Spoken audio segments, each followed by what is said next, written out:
안녕하십니까. 저는 오토데스크 코리아에서 건축, 건설, 엔지니어링 분야, 기술 분야를 담당하고 있는 정태승이라고 합니다. 오늘 저에게 주어진 시간은 40분 정도 되고요. 오늘 네비소스의 신기능과 그리고 공정에 관련된 부분들을 간단하게 동영상과 시연을 통해서 여러분에게 소개하는 시간을 갖도록 하겠습니다.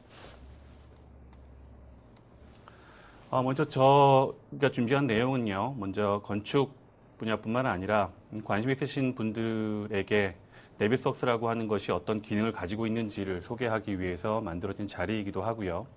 전반적인 기능뿐만 아니라 현재 새롭게 기능이 추가된 부분들이 있습니다. 웹하고 연계가 되는 부분들이 상당히 좋은 기능들이 추가가 됐는데요. 그 부분에 대해서 여러분에게 직접 보여드릴 수 있는 기회를 갖도록 하겠습니다. 먼저 네비소스에 대한 주요 기능에 대한 설명입니다. 대부분의 작업들이 단일 모델을 가지고 작업이 되는 경우는 거의 없습니다. 여러 가지 데이터들을 하나로 통합해서 작업을 하도록 되어 있는데요. 그런 것들을 모든 데이터들을 하나로 묶어서 검토를 하거나 하는 작업들을 가능하게 해주는 프로그램이 네비스웍스입니다. 예를 들면 협업 같은 부분들이겠죠. 협업의 기능을 향상시켜주는 부분들도 역시 주요 기능 중에 하나가 되겠고요. 가장 중요한 부분 중에 하나라고 볼 수 있는 부분들은 다양한 파일의 형식이 지원된다는 부분입니다. 보통 20여 가지 정도가 넘는 파일의 형식들을 지원을 하고 있기 때문에 다양한 소프트웨어를 사용하고 있는 각 전문가들이 이 소프트웨어를 통해서 데이터를 통합할 수 있는 그런 기능을 가지고 있습니다. 또한 가장 중요한 기능이겠죠. 시공이 이루어지기 전에 간섭 검토를 한다든지 그 내용에 대해서 리포트하는 기능을 가지고 있기 때문에 공사가 시작되기 전에 또는 작업이 진행되는 중간에도 문제가 되는 부분들을 정확히 검토하고 또 확인할 수 있는 그런 기능들을 제공해 줍니다. 그리고 오늘 설명해 드릴 내용이죠. 공정과 관련된 부분들을 보다 쉽게 형상과 연계해서 보여주는 그런 작업이 가능한 기능을 가지고 있고요. 이런 내용들이 가장 중요한 네비소스의 주요 기능이라고 볼 수 있습니다. 먼저 이런 내용들이 왜 필요한지에 대한 설명을 잠깐 드려야 될 것 같습니다. 잘 아시겠지만 조달청에서 BIM에 대한 의무 적용에 대한 내용을 발표를 했죠. 지금 이미 시작이 되고 있는 상태이긴 하지만 더 중요한 부분이라고 저희가 고민하고 생각하고 있는 부분들은 2016년 이후에 진행하려고 하는 부분에 대한 이야기일 것 같습니다. 모든 공공건물에 대해서 BIM으로 발주를 내겠다, 빔 적용을 의무화하겠다라고 하는 내용을 발표한 것이 가장 중요한 부분일 것 같고요.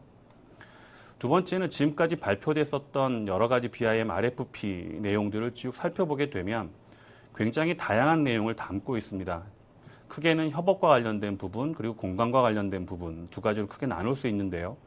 협업과 관련된 내용도 잘 보시면 건축에 관련된 부분만 이야기하고 있는 것이 아니라 구조라든지 또는 설비에 대한 성능 분석에 대한 부분, 시공의 효율성을 어떻게 높일 것인지, 다음에 어떻게 유지 관리할 것인지에 대한 내용까지를 요구를 하고 있고요. 공간에 대한 내용을 살펴보더라도 디자인뿐만 아니라 공간에 대한 모델, 다음에 친환경적인 내용에 대해서도 어떻게 성능에 대해 분석을 할 것인가라고 하는 굉장히 다양한 분야들을 BIM RFP를 통해서 요구를 하고 있습니다. 네비소스가 필요한 이유 중에 하나일 것 같은데요. 지금 보시는 내용은 전력거래소의 설계 지침입니다. 네 번째 항목을 잘 보시면 간섭 체크를 해야 되는 내용들이 현재 포함되어 있는 걸 보실 수 있습니다. 현상 설계의 내용임에도 불구하고 이와 같은 요구사항들이 들어있는 것이죠. 사실은 이건 현상 설계에 대한 내용에서만 국한되는 내용이 아니라 실질적으로 시공의 단계까지 넘어갔을 때에는 설비라든지 또는 구조에 대한 내용들이 같이 간섭 검토가 되어야 되는 내용이 되겠지요. 그래서 아주 초기 단계에서부터 건물이 시공될 때까지 이 소프트웨어를 사용해서 품질을 유지하는데 가장 큰 장점을 유지할 수 있을 것 같다라고 하는 게 이제 사용해야 되는 이유일 겁니다. 그래서 어떤 식으로 작업들이 진행이 되고 있는가를 살펴보게 되면요. 대부분의 고객들이죠. 어떻게 사용을 하고 있는지를 살펴보시면 요구하고 있는 내용들이 상당히 많죠. 아까도 보셨지만 도면화에 대한 부분들, 시각화에 대한 부분들 또는 공정관리, 디자인의 검토 이런 부분들을 다 하도록 되어져 있는데 각각의 소프트웨어들이 다 별도로 구비되어야 된다는 문제가 좀 있었죠. 그래서 지금 2013년도 2013 버전부터 오토기 빌딩 디자인 스윗이라는 제품이 출시가 됐고요. 이 소프트웨어는 지금 보셨던 각종 작업을 할 수 있도록 여러 가지 소프트웨어가 하나로 묶여져 있는 제품이라고 생각하시면 됩니다. 기능 소개를 지금부터 간단하게 좀 해드리겠습니다. 이전에 2012 버전에서 나왔었던 기능들도 일부 포함을 시켰는데요. 제가 이 내용을 보여드리려고 하는 이유는 여러분들이 생각하셨던 것만큼 네비스웍스라고 하는 것의 가치에 비해서 여러분들이 잘 이 내용에 대해서 잘 모르시기 때문에 잘 쓰시지 않는다라고 하는 생각 때문입니다. 그래서 어떤 식으로 이 소프트웨어가 활용될 수 있는지에 대해서 동영상을 통해서 간단하게 소개해 드릴까 합니다. 각 전문가들의 작업을 한번 통합해 보기 위한 그런 내용인데요. 자, 한번 보시죠. BIM 작업이라고 하는 것들이 하나의 작업, 하나의 전문가, 한 분의 전문가를 통해서 이루어지지 않습니다. 대부분의 작업들이 각 분야별로 전문가들이 계실 것이고요. 각각의 사용하는 소프트웨어들도 하나가 아니라 다양한 소프트웨어를 사용할 것입니다. 그래서 다양한 소프트웨어에서 만들어진 각각의 어떤 정보들을 하나로 모아서 그 정보들을 확인하고 또는 검증하고 하는 작업이 필요하겠죠. 자, 근데 하나의 파일만 인식되면 굉장히 곤란하겠죠. 그래서 지금 보시는 것처럼 각 분야에서 만들어진 정보들 또는 각 전문가들이 만들어진 그런 정보들을 하나로 통합해서 보는 기능을 지금 현재 소개해 드리고 있습니다. 한 20여 가지가 넘는 그런 파일 포맷들을 지원하고 있고요. 지금 보시는 것처럼 안에 내용을 직접적으로 워크스루 형식으로 본다든지 하는 작업들을 확인할 수 있고요. 그래서 더 중요한 부분들은 좀 이따 시연을 할 때 잠깐 보여드리겠지만 이것이 일어났을 때 또는 이런 작업을 진행할 때 지금 데이터의 용량이 대단히 크다는 문제가 있죠. BIM 데이터가 대단히 큰데 그런 데이터들의 용량을 상당히 작게 만들어서 직접적으로 확인을 하는 그런 과정을 겪을 수 있다는 장점을 가지고 있습니다. 따라서 이 작업이 뭐 단순하게 작업을 하는 작업자만 사용하고 그런 기능이라기보다는 작업자뿐만 아니라 관리하는 측면상에서 관리자들도 특정 BIM 소프트웨어를 굳이 사용하는 방법에 대해서 정확히 모른다 하더라도 직접적으로 하나의 소프트웨어, 지금 예를 들자면 네비스웍스의 활용 정도만 지금 보시는 것처럼 단순히 워크스루 형식의 작업을 통해서 본다든지 또는 객체를 선택해서 정보를 본다든지 하는 식의 작업들은 대단히 쉽게 여러분들이 할 수 있을 것이라고 생각을 하고 있습니다. 방금 소개해드렸던 내용이고요. 좀 내용을 살펴보면 이렇습니다. 데이터들이 굉장히 크고 BIM 데이터라고 하는 것이 굉장히 크기 때문에 또는 각각의 여러 가지 형식으로 만들어진다라고 하는 그런 이유가 있죠. 그래서 이 데이터들을 하나로 모아서 검증하고 또는 검토해야 되는 필요성들이 생기거든요. 지금 보시는 것처럼 데이터가 대단히 불러들일 수 있는 데이터 형식을 제가 지금 뽑아갖고 왔는데 보시는 것처럼 현재 사용할 수 있는 하고 계신 대부분의 BIM과 관련된 또는 기계 쪽 데이터들도 마찬가지거든요. 데이터들을 모두 불러들여서 하나의 파일로 통합하여 작업을 진행할 수 있다라고 하는 장점이 있고요. 두 번째는 파일의 형식을 얼마나 많이 지원하느냐에 대한 부분입니다. 파일의 형식이 저희가 지금 오토데스크에서 이야기하고 있는 빔 오서링 툴 중에 레빗이라는 파일, 그런 파일 하나만 불러드릴 것이냐 아니면 기본적으로 그런 파일들을 불러드림과 동시에 지금 보시는 것처럼 중립 포맷을 불러드린다든지 또는 기계 데이터라든지 기계 쪽에서 만들어진 정보까지도 모두 불러들여서 하나로 통합하여 관리할 것인지에 대해서 생각을 해보신다면 통합하여 작업하는 내용이 얼마나 중요한지 또 이 소프트웨어를 활용해야 되는 목적이 무엇인지에 대해서 정확히 이해하실 수 있을 거라고 생각을 합니다. 두 번째는 스위치백이라고 하는 기능입니다. 단순한 기능이긴 해요. 단순한 기능이긴 하지만 스위치백이라는 기능이 가지고 있는 힘은 대단히 큽니다. 왜냐하면 일반적으로 작업을 할 때 이 IFC로 작업을 하는 것을 상당히 선호해서 요즘 현상 설계에 많이 이야기를 하고 있습니다. 하지만 오서링 툴에서 데이터를 만들고 그리고 나서 IFC로 데이터를 내보내게 되죠. 내보낸 다음에 간섭 체크가 일어나고요. 이루어진 다음에는 다시 작업을 했었던 오서링 툴로 돌아와서 수정하는 과정을 계속 진행해야 된다라고 하는 문제가 있습니다. 지금 보여드리는 기능은요, 2012 버전부터 소개가 됐었던 내용입니다. 보시는 것처럼 네비스웍스에서 검토가 이루어지고 나서 바로 문제가 되는 부분, 간섭이 발생한 부분이 있다라고 하면 바로 오서링 툴로 또는 오서링 툴에 간섭이 발생했었던 부분으로 바로 돌아갈 수 있는 기능이 바로 스위치백이라고 하는 기능입니다. 따라서 작업이 레빗스웍스 자체에서 간섭이 발생하고 발생했었던 내용 자체를 바로 수정하고 또는 리프레시하고 업데이트만 하는 거죠. 이 두 개의 버튼만 조절해서도 문제가 되는 부분을 찾고 문제가 되는 부분들을 수정하고 하는 작업을 바로 마칠 수 있다라고 하는 장점이 있습니다. 따라서 하나의 소프트웨어 또는 동일 제품 형식을 가지고 있는 군들을 잘 활용하게 된다라고 하면 서두에 지금 얘기했었던 것처럼 내보내고 다시 불러오고 하는 작업들을 많이 줄일 수 있을 것이다 라고 볼 수 있습니다. 이것이 바로 레빗스웍스가 가지고 있는 가장 큰 장점 중에 하나이고요. 또 레빗하고 연계돼서 아주 편리하게 사용할 수 있는 그런 기능이라고 보실 수 있습니다. 이번에 소개해드릴 내용 간섭 검토에 대한 부분입니다. 간섭 검토라고 하는 건 뭐 여러분 잘 아시겠지만 레빗스웍스라고 하는 것이 가지고 있는 가장 중요한 사용 이유이기도 하지요. 근데 사용하기가 좀 불편했었던 측면들이 여러 개의 패널로 나누어져 있다든지 또는 구성이 좀 산만해서 사용하는데 좀 불편함을 느꼈었던 게 사실인데요. 그런 부분들을 하나로 묶어서 간섭 검토하는 부분도 좀 편리하게 내용이 조정되었습니다. 개선된 내용에 대해서 간단하게 소개를 좀 드리도록 할게요. 일반적인 기능에 대한 부분들은 뭐 거의 같습니다. 간섭 체크에 대한 내용 자체를 보여드리려고 하는 것은 아니고요. 간섭 체크로 얻는 이익에 대해서도 지금 뭐 설명드릴 이유는 없을 것 같습니다. 가장 많은 이익을 얻는 것이 간섭 체크이다라고 보고 있으니까요. 자, 지금 보시는 것처럼 이게 지금 크래시 디텍티브 하는 간섭 체크를 하기 위한 대화 상자입니다. 이전 버전에서는 모두 2개, 3개의 페인으로 나누어져 있어서 작업을 할 때 왔다 갔다 해야 되는 문제가 있었죠. 근데 지금 보시는 것처럼 새 버전에서는 하나로 묶여져 있습니다. 편리하게 간섭 체크를 해야 되는 부분들의 항목들이 한 화면에서 일목요연하게 설명될 수 있도록 되어 있고요. 지금 보시는 것처럼 지금 그룹핑하는 작업을 보여주고 있는데요. 그 작업한 내용 중에 하나하나의 그 간섭 체크가 간섭이 발생된 부분들을 보여주는 일반적인 기능만 가지고 있는 것이 아니라 그 내용들을 하나로 묶어줄 수 있는 기능도 한꺼번에 이번에 새로운 기능으로 들어오게 되었습니다. 지금 보시는 것처럼 좀 이따 동영상에서는 보일 것 같고요. new group이라고 하는 명령이죠. 지금 간섭 체킹된 내용들을 선택해서 그룹핑을 할 수 있는 기능이 굉장히 좋아진, 사용하기 편리해진 기능이라고 보실 수 있고요. 지금 보여지고 있는 동영상의 화면 같은 경우에는 간섭 체크된 내용을 보여주는 방식에 대해서 설명을 하고 있습니다.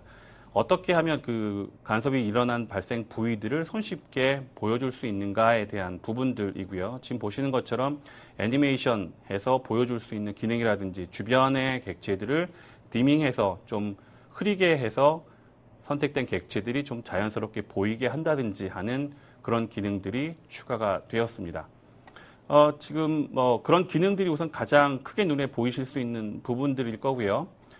그룹에 대한 설명이 지금 진행되겠지만 지금 보시는 이런 화면들을 보시게 되면 화면상에서 테스트가 간섭 체크를 해야 되는 내용들을 계속해서 추가할 수 있는 페인이 하나의 화면에서 다 보여지게 되어 있고요. 지금 보시는 이런 기능뿐만 아니라 이 내보내기가 가능하죠.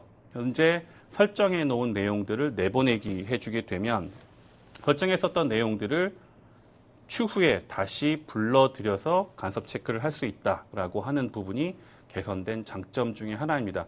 쉽게 이야기하면 규칙을 좀 만들어야 되겠죠. 규칙이라고 하면 내가 이 어떤 식의 간섭을 체크할 것인가, 어떻게 할 것인가, 어떤 방식으로 할 것인가에 대한 규칙을 만들어 놓으면 그 이후부터는 그 규칙을 그대로 불러들여서 손쉽게 해당 작업들을 진행할 수 있다라고 하는 장점을 가질 수 있을 것 같습니다. 간섭 체크에 대한 내용들은 뭐 지금 보시는 것처럼 화면 자체가 개선된 부분들이 우선 가장 크니까 여기에 대한 설명은 여기까지 마치도록 하고요. 다음 내용으로 바로 넘어가도록 하겠습니다. 가장 지금 관심이 가는 부분이죠. 가장 중요한 부분이기도 한데요. 이 레빗과의 연계가 가장 중요한 부분일 겁니다. 나중에 시연을 할 때에도 이 내용에 대해서도 잠깐 소개를 다시 한번 드리도록 할 거고요. 제일 중요한 부분 중에 하나는 레빗 파일 자체를 불러들일 수 있다라고 하는 부분하고 레빗에서 설정해 놓은 다양한 구성 위계라고 할까요? 그대로 가지고 와서 레빗에 작업했었던 내용과 굉장히 유사한 형식으로 작업을 진행할 수 있다라고 하는 것이 굉장히 큰 장점입니다. 동영상을 먼저 보시고요. 그 내용에 대해서 하나씩 설명을 좀 드리도록 할게요. 레빗이라고 하는 원래 네빗석스라고 하는 파일, 네빗석스라고 하는 프로그램 자체가 실질적으로 BIM 소프트웨어를 쓰기 위해서 처음부터 활용되었다라기보다는 사실은 플랜트 분야 쪽에서 먼저 사용됐었던 소프트웨어입니다. 그래서 레빗에서 이야기하고 있는 또는 건축이나 건설 쪽에서 이야기하고 있는 어떤 위계를 가지고 있지 않거든요. 객체 단위로 불러들이도록 되어 있었는데 지금 2013 버전부터는요. 지금 보셨던 것처럼 레빗의 네이티브 포맷인 RVT 파일을 그대로 지원을 하고요. 그 지원된 내용을 화면상에서 표시하고 또는 관리하는 기능들이 상당히 좋아졌습니다. 이 부분에 대해서는 요 파워포인트 발표가 끝나고요. 시연을 하는 과정 중에서도 잠깐 소개를 드릴까 합니다. 굉장히 중요한 부분이고요. 굉장히 요구사항이 많았었던 부분이기도 합니다. 사용자분들한테 왜 레빗이라고 하는 파일을 불러들이는데 변환을 해야 되고 또는 그 변환된 파일들 관리하는 부분에 대한 의견들이 상당히 많았었는데 이제 2013 버전부터는요. 레빗의 원 파일을 그대로 불러들여서 작업할 수 있는 그런 형식으로 변경이 되었기 때문에 작업을 하시는 분들이 굉장히 손쉽게 레빗을 쓰면서 네빗석을 같이 사용하실 수 있는 그런 좋은 기회가 될 것이라고 보입니다. 지금 안에 그 내비게이션 하는 부분들을 보여주고 있고요.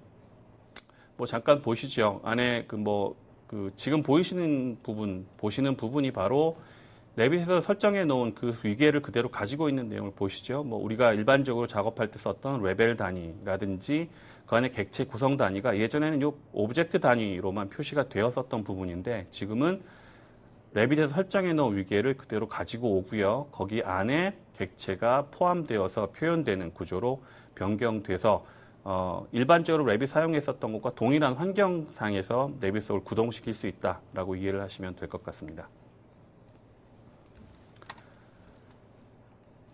두 번째 레빗과 연계된 부분 중에 가장 중요한 두 번째 기능이라고 지금 설명을 드릴 수 있을 것 같아요. 두 번째는 뭐냐면 그리드하고 레벨이 드디어 네빗석스에서 표현이 됩니다. 자, 이것도 직접 동영상을 보면서 소개를 좀 드리도록 할게요.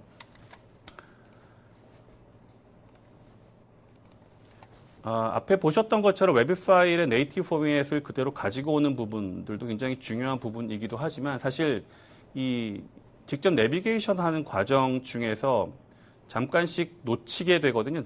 내가 지금 어느 부분을 내비게이션을 하고 있는지, 내가 어느 부분을 보고 있는지에 대해서 좀 놓칠 수 있는 부분들이 좀 있었거든요. 근데 그런 부분들을 이 기능을 향상시킨 부분이 바로 이 부분이라고 이야기를 할 수 있습니다.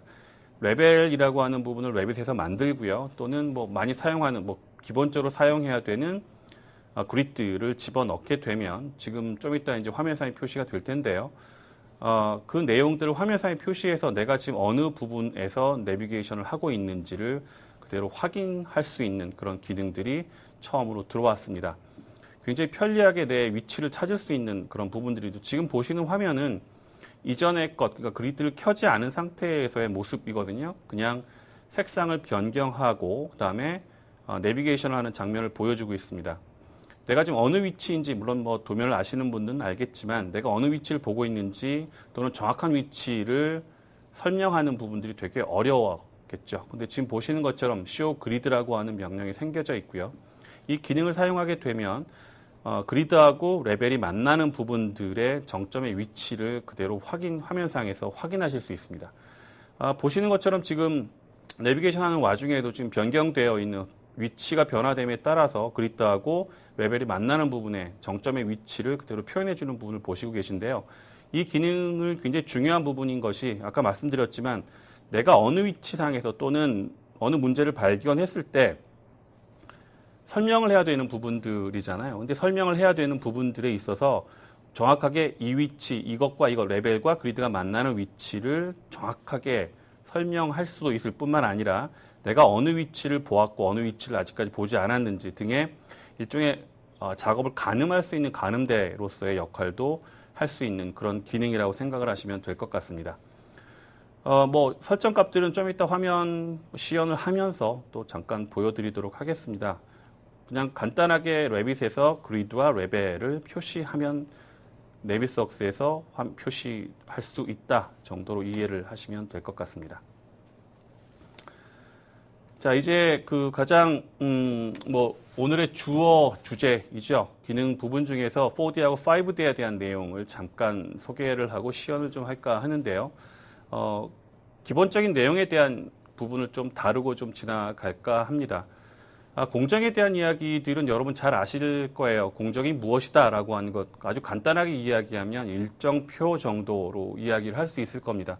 그리고 대부분 일정표라고 하는 내용들은 전문가들의 머릿속에 대부분 들어있습니다. 그래서 가장 문제가 될 수 있는 부분들이 소프트웨어를 다루고 있는 IT와 관련된 생각을 하시는 분들과 실제 현업에서 작업에 임하고 계시는 분들의 생각을 맞추는 것이죠. 근데 이 부분들이 대단히 어렵습니다. IT를 하시는 분들은 실제 현장에 대한 내용들을 이해하는데 어려움을 겪고 계시고, 현장에 계신 분들은 직접적으로 IT 쪽에 대해서, 소프트웨어에 대해서 정확히 잘 모르고 계시기 때문에 그 내용들이 어떻게 표현되는지 또는 정확히 표현됐는지에 대한 이야기를 하기가 대단히 어렵다라고 하는 문제가 있습니다. 그래서 4D라고 하는 이 부분은 사실은 형상이라고 하는 부분들을 일정이라고 하는 부분에 넣어서 형상을 직접 시간의 축에 따라서 보겠다라고 하는 개념입니다.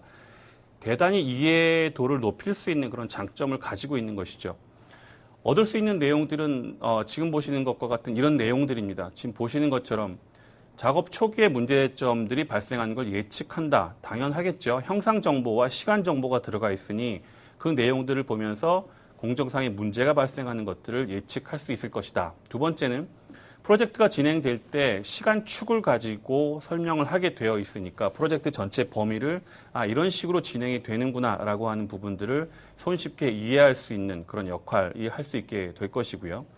가장 중요한 부분 중에 하나는 검토한 것에 따른 결정일 겁니다. 어떻게 하면 바르게 결정을 할 것인가. 직접 공정이 진행되는 과정을 형상을 통해서 확인하고 시간을 통해서 확인하고 여기에 따라서 어떤 과정을 조정하느냐에 따라서 굉장히 중요한 결론, 쉽게 이야기하면 공사 금액을 줄일 수 있다든지 공사의 시간을 줄일 수 있다든지 하는 역할을 할 수 있기 때문에 이 부분이 가장 중요한 부분 중에 하나일 것이고요. 뭐 반복적인 이야기이긴 하지만 공사가 시작되기 전에 검토할 수 있는 부분, 시공이 진행될 때도 검토를 하지만 진행되는 초기 단계에 전체 작업 과정을 서로 이야기하고 서로 검토하는 과정을 겪게 되기 때문에 초기에 상당히 많은 부분의 문제점들을 해결할 수 있다라고 하는 장점을 가지게 될 겁니다. 또한 이 형상하고 시간축을 볼 수 있기 때문에 위험 요인이라든지 이런 리스크를 감소시킨다든지 또는 관리를 어떻게 할 것인가에 대한 부분들도 역시 중요하게 얻을 수 있는 장점일 것이고요. 우리가 지금 BIM에 대한 이야기를 하면서 사실 네비스웍의 장점이기도 하지만 사실은 BIM에 대한 이야기를 하면서 가장 많이 얘기하는 부분들이 협업하고 두 번째는 커뮤니케이션입니다. 작업의 공정표만 보고 이해를 잘 못하는 분들이 많죠.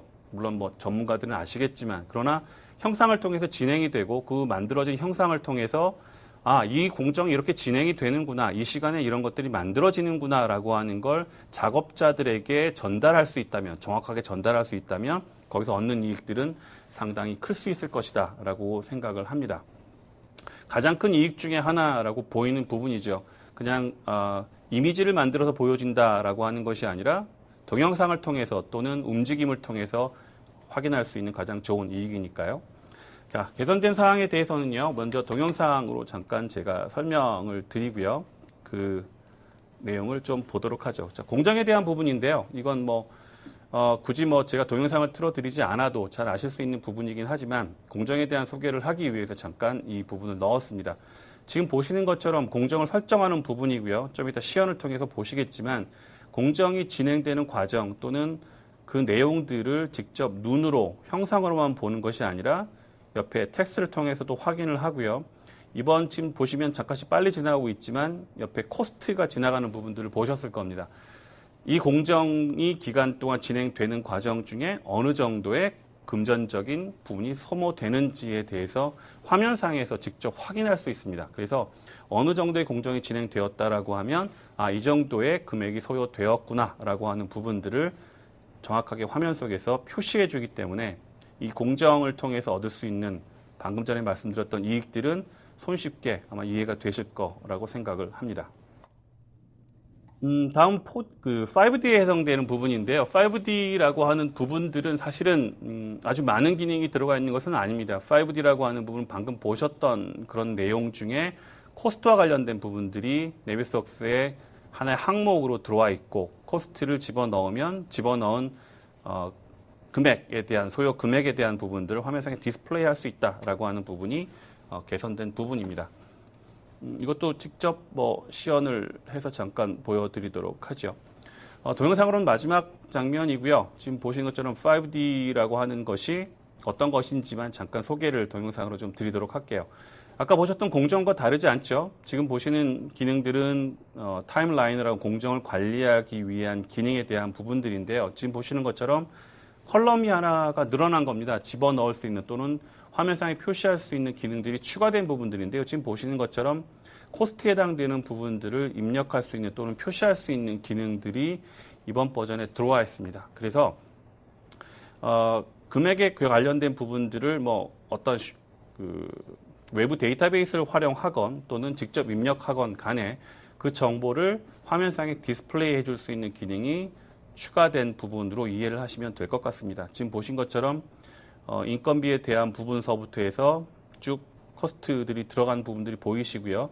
각 코스트들과 함께 토탈이라고 하는 항목을 표시하게 되면 실제 전체 들어가 있었던 코스트를 모두 더해서 전체 코스트가 얼마가 소모되었는지에 대해서 화면상에 표시해주는 그런 기능이 추가되어져 있습니다. 이 기능이 없었던 기능이죠. 2013에서 새로 추가가 된 기능인데 전체 규모를 파악할 수 있는 부분상에서는 굉장히 중요한 부분이라고 생각을 좀 할 수 있고요. 또 추가된 부분, 기능상에 추가된 부분이라고 볼 수 있는 부분들이 직접적으로 타임라이너 안에서 금액을 입력한다든지 또는 시간을 변경하는 건 예전부터 있었던 기능이고요. 코스트를 외부 데이터베이스가 아니라 직접적으로 입력해서 조정해야 되는 부분들을 손쉽게 조정할 수 있다라고 하는 장점도 역시 가지고 있습니다.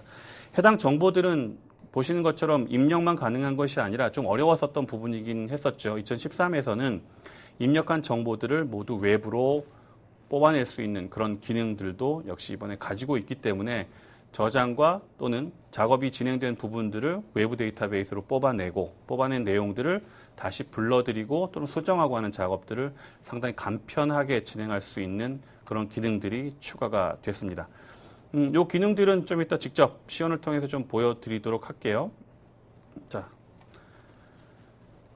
작업 과정에 대한 소개를 잠깐 드릴 건데요. 지금 제가 이제 좀 이따가 시연을 직접 잠깐 진행을 할 예정인데 아주 간단한 부분만 테스트를 해서 보여드리려고 해요. 지금 보면 레빗에서 해야 될 작업과 네비스웍스에서 해야 될 작업들이 있습니다. 이 작업을 물론 많이 아시겠지만 소개를 하는 이유는 어떻게 하는 것이 편리할 것인가 라고 하는 측면이에요. 어떻게 하면 자주 쓸 것인가. 말씀드렸던 대로 IT를 잘 아시는 분과 또는 현장을 아시는 분들을 어떻게 좀 편하게 양쪽이 쓸 수 있게 할 것인가에 대해서 제가 생각을 좀 하고 있는 부분이거든요. 그래서 입력 방법은 두 가지씩 저희가 뽑아서 지금 설명을 드리려고 하고요. 첫 번째는 레빗에서 공정 정보를 가지고 와서 네비스웍에서 작업하는 과정. 두 번째는 쉐어드 파라미터 공유 변수라고 하는 것을 지정해서 이 정보를 어떻게 네비스웍에서 가지고 와서 편하게 작업을 할 것인가 두 개를 시연을 통해서 잠깐 소개를 해 드리겠습니다. 시연을 좀 해야 되는데 오늘 아마 이 설문조사가 진행이 되고 있는 걸로 제가 들었거든요. 그래서 설문을 좀 직접적으로 많이 좀 해 주셨으면 좋겠고요. 두 번째는 시간이 제가 받은 시간이 40분 정도인데요. 지금 보신 것처럼 한 10분 정도밖에 남지 않았습니다. 그래서 여러분들이 올려주신 귀중한 어떤 내용에 대해서는요. 내용을 좀 조합해서 취합해서 필요한 부분들을 메일로 저희들이 보내드릴 생각입니다. 그리고 보낼 때 어느 부분상에서 여러분들이 정보를 얻으실 수 있을지에 대해서도 제가 그 메일 안에 넣어서 전체적으로 발송을 해 드릴 예정입니다. 그래서 지금 혹시 섭섭하시더라도 한 일주일 이내 추석이 끝난 뒤에 받으실 수 있도록 가능하면 좀 조정을 해볼 생각이니까요. 질문 사항이 있으시면 바로 많은 내용 올리셔서 많은 내용을 좀 얻어가셨으면 합니다. 시연으로 바로 진행을 할게요. 자, 먼저 레빗에서 아까 말씀드렸던 공정을 집어넣어서 하는 작업에 대해서 간단하게 좀 제가 소개를 좀 드릴게요. 지금 여러분이 많이 보시는 샘플 파일이고요. 샘플 파일에다가 제가 공정을 좀 넣으려고 하는데 일반적으로 이런 방법들을 사용을 하실 겁니다. 공정을 입력하는 방법이고요. 근데 문제점도 있죠. 뭐냐 하면 입력한 내용들을 조정할 수 있는 방법이라고 하는 것이 크게 없습니다. 대부분 이 내용을 지울 수 있는 항목들이 없기 때문에 가장 쉽게 없앨 수 있는 방법 자체도 두 개를 연결해서 이렇게 하나로 공정을 합치는 이런 과정만이 가능하도록 되어 있거든요. 그런데 이 부분들은 직접 작업을 하시면서 또는 필요에 따라서 자기가 공정을 입력하면서 할 때는 굉장히 편리한 방법이기 때문에 한번 소개를 잠깐 하도록 할게요. 먼저 공정을 집어넣기 전에 네비스웍스에서 불러들여야 되는 외부 데이터베이스가 있잖아요. 그러니까 공정을 연결해서 하는 작업할 때 굉장히 유리하니까 먼저 이런 공정에 관련된 부분들을 만들어 놓고 그 부분을 보는 것이 굉장히 편리합니다. 간단하게 만든 파일이고요. 지금 이 내용들은 지금 제가 명칭을 쭉 붙여놨습니다. 아까 잠깐 소개했었죠. 동영상을 보면서 잠깐 소개한 것처럼 코스트에 대한 부분들을 이미 입력을 제가 좀 해놓았고요. 다음에 정확히 맞는 내용은 아니지만 계획된 부분하고 실공정에 대한 내용들 사실 동일하게 제가 집어넣었습니다. 태스크 앤 네임에 대한 부분들을 역시 입력했고요. 태스크 앤 네임이라는 것이 공정에서 표시되는 제목에 해당되는 부분이고요. 태스크 타입은 화면상에 실질적으로 어떻게 보일 것인지를 지정하는 부분들인데 네비스웍스에서 지정을 하셔도 괜찮고요. 저는 그대로 태스크 타입 안에 내용을 집어넣었습니다. 태스크 아이디라고 집어넣은 부분들이 실질적으로 공정에서 가지고 와야 되는 일종의 연결 고리이거든요. 지금 대지 조성과 집안 작업이라고 만들어 놓았는데 새로 하나 만들어야 된다라고 하면 본 내용에다가 아까 보셨던 내용과 동일한 내용들을 입력하시면 됩니다. 이 내용들을 쭉 입력하고요. 입력 내용들을 보시면 실제 공정이라는 항목 안에다가 방금 만든 내용들을 집어넣어 주시게 되면 해당 객체들에다가 필요한 공정들을 하나씩 집어넣는 방법들을 진행하실 수 있습니다. 예를 들자면 제가 사이트에다가 지금 잠깐 작업을 해 넣었지만 공정에 대한 내용을 집어넣으실 때도 필터를 사용하시면 되거든요. 내가 필요한 부분들이 내가 패드에 대한 부분에 대한 정보를 집어넣겠다라고 한다면 거기에 해당되는 부분들을 선택하셔서 그 부분에 대해서 이런 작업을 하겠다, 저런 작업을 하겠다라고 하는 내용을 입력해 주시면 됩니다. 자, 아까 공정에 대한 정보를 집어넣었으니까요. 해당 정보를 그대로 불러드리는데 아까 말씀드렸던 것처럼 지금 바뀌어진 부분들, 좀 편리하게 할 수 있는 부분들이 뭐냐 하면 레빗을 그대로 어펜드 명령 써서 갖다 붙일 수 있는 것뿐만 아니라 레빗에서 만들어진 정보를 그대로 끌고 들어오셔도 양쪽의 관계가 성립되게 되어 있다라고 하는 겁니다. RVT 파일을 그대로 불러드릴 수 있다라고 하는 것이고요. 불러드림과 동시에 지금 여기 제가 페인을 그대로 열어놨는데요. 보시면 자동적으로 NWC라고 하는 캐시 파일을 자동적으로 만들어 놓습니다. 그래서 지금 만들어지고 난 다음부터는 사실 네빗에서 변경된 내용들이 네비스웍스에서 그대로 보여지게 되겠죠. 그대로 정보를 가져올 수 있게 되는 겁니다. 자, 선택한 객체의 프로퍼티 내용을 살펴보시면 페이징이라고 하는 페이지 크리에이트라고 하는 항목 안에 대지 조성이라고 하는 항목이 그대로 들어와 있는 것을 확인하실 수 있습니다. 편리한 기능이라고 두 개 아까 말씀드렸죠. 변경 사항들이 양쪽에서 손쉽게 적용이 되기 때문에 대지 조성이라는 내용을 예를 들어서 다른 내용으로 바꾼다 하더라도 대지라고 한번 바꿔볼까요? 자, 적용을 하더라도 자동적으로 잘 아시겠지만 본 내용들은 그대로 변경된 내용들이 들어오게 되어 있고요. 저장하고요. 이 내용을 그대로 네비스웍스에서 리프레시 해주게 되면 레빗에서 만들었었던 내용들을 굳이 다시 불러오고 하는 그런 과정들을 겪지 않으셔도 본 내용들은 그대로 네비스웍스에서 사용할 수 있는 그런 단계로 넘어오게 됩니다. 보시는 대로요. 프로퍼티를 그대로 가져오는 걸 확인하실 수 있죠. 자, 근데 아까 이 내용들을 제가 바꿨기 때문에 이 내용들도 역시 일부를 좀 수정을 해야 불러드렸을 때 문제가 없겠죠. 자, 해당 내용은요, 저장을 할 때 지금 보시면 CSV라고 하는 파일 형식으로 제가 저장을 합니다. CSV 파일로 저장을 하게 되면요, 지금 이 객체들 불러서 확인을 해보면 이런 과정을 좀 겪을 수 있는데요. 지금 이런 과정을 좀 보시면 됩니다. 자, 외부의 데이터베이스를 우선 연결을 하는데요. 지금 보시는 것처럼 npx라고 하는 마이크로소프트 프로젝트의 포맷은 소프트웨어가 설치되어 있지 않아도 불러드릴 수 있습니다. 마찬가지로 CSV도 마찬가지요. 그러나 나머지 프로그램들은 자기가 지금 작업하고 있는 환경 내에 반드시 설치가 되어 있어야 DB를 붙일 수 있습니다. 그래서 사용할 때 좀 편리하게 쓰기 위해서는 어떻게 보자면 손쉽게 쓸 수 있는 CSV 파일을 사용하시는 것도 큰 도움이 되십니다. 왜냐하면 CSV 파일은 잘 아시겠지만 노트패드에서도 열릴 수 있는 그런 일반적인 텍스트 파일 형식이거든요. 여기서 수정을 하시는 것도 가능하기 때문에 작업을 할 때는 그런 과정을 겪으시는 게 좋을 것 같습니다. 수정이 굉장히 유리하다는 거죠. 자, 아까 만들었었던 필드들을 하나씩 연결해 주시면 됩니다. 아까 태스크 타입 똑같은 타입으로 만들었기 때문에 싱크로나이제이션 ID에 해당되는 부분들이 ID에 해당되는 부분들이고요. 아까 제가 이름을 그대로 다 동일하게 만들어 놓았기 때문에 end date 여기서 항목들을 하나씩 동일하게 매칭을 시켜주시면 작업 과정은 다 끝나게 됩니다. 그 중에서 material cost까지 한번 붙여볼까요? material cost까지 집어넣고요. 중요한 부분 중에 하나는 뭐냐 하면 화면상에 내가 붙인 이 부분을 확인하기가 대단히 어렵습니다. 싱크로나이제이션 아이디를 확인하기가 어렵기 때문에 추천드릴 수 있는 방법은요. 외부 아이디, 태스크 아이디를 여기다 같이 붙여놓는 겁니다. 유저 아이디에 붙여놓으시고요. 자, 붙여져 있는 내용을 확인해 보면요. 리프레시, 모든 데이터를 리빌딩 합니다. 자, 태스크에 가보면요. 지금 아까 집어넣었었던 내용들이 그대로 화면상에 쭉 들어가 있는 부분들을 보실 거고요. 매칭해 보시면 태스크 타입, 그다음에 토탈 코스트가 화면상에 표시되는 부분 확인하실 수 있습니다. 아까 말씀드렸던 변경된 부분이죠. 이 중에 제가 유저 아이디, 유저1이라고 하는 부분을 사용했는데 사용한 이유는 내가 어느 부분에 어떤 아이디를 사용해서 객체를 붙일 수 있는지를 눈으로 직접 확인하기 위해서입니다. 대단히 쉽게 확인할 수가 있죠. 두 번째는요, 만들어 놓은 작업들이 지금 순서가 계층이 맞지 않는데 계층을 맞추기 위해서 각 계층을 조정해 주시게 되면 간단하게 일반 공정 작업을 완성하실 수 있습니다. 자, 이 내용을 이제 붙여야 되겠죠. 뭐하고 붙여야 되냐 하면 공정과 객체가 표시될 수 있는 객체를 연계해야 되는데 새 버전부터는 그냥 만들어진 객체들을 그냥 던져 넣으셔도 되고요. 또는 손쉽게 할 수 있는 방법들이 룰을 사용하는 겁니다.